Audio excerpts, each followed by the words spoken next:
గురువుగారు భోగి పండుగని ఏ విధంగా చేసుకోవాలని చెప్పేసి చాలామంది అడుగుతున్నారు.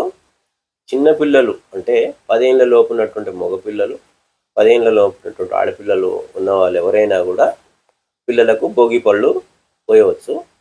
అయితే మనం పండుగ రోజున అందరూ తలస్నానం చేసుకుంటారు కనుక అదేవిధంగా పిల్లలకు కూడా ఎవరికైతే భోగి పళ్ళు వద్దాం అనుకుంటున్నారో వారికి తలస్నానం చేయించాలి. సాయంత్రం పూట మనము భోగి పనులు పోయడం జరుగుతుంది.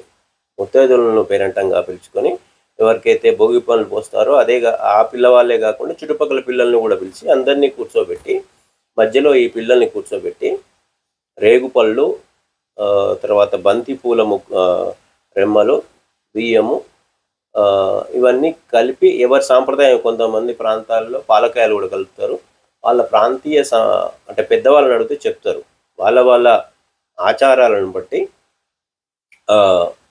భోగి పళ్ళు కలుపుకొని చిల్లర నాణాలు కూడా అవి కలుపుకొని ముందు బొట్టు పెట్టి దిష్టి తీయాలి.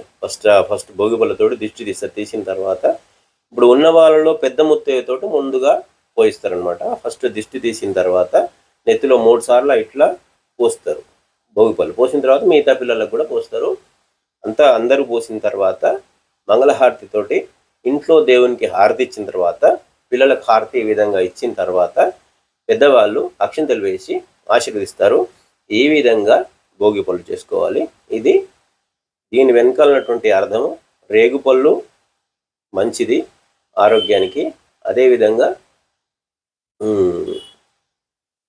బంతిపూలు, చిల్లర కాయిన్స్ లక్ష్మీప్రదం, ఈ విధమైనటువంటి అన్నీ కలిపి పోస్తారు కనుక సంపూర్ణ ఆయురారోగ్యాలు తింటారని. అప్పటి వరకు ఉన్నటువంటి దక్షిణాయనం వెళ్ళి ఉత్తరాయణం వస్తుంది కనుక అనారోగ్య సమస్యలు ఏర్పడొద్దు. అదేవిధంగా నరదృష్టి కూడా పోవాలన్న ఉద్దేశంతో ఈ విధంగా దిష్టి తీసి మరీ పిల్లలకు భోగి పళ్ళు పోస్తారు. అందరికీ శుభం.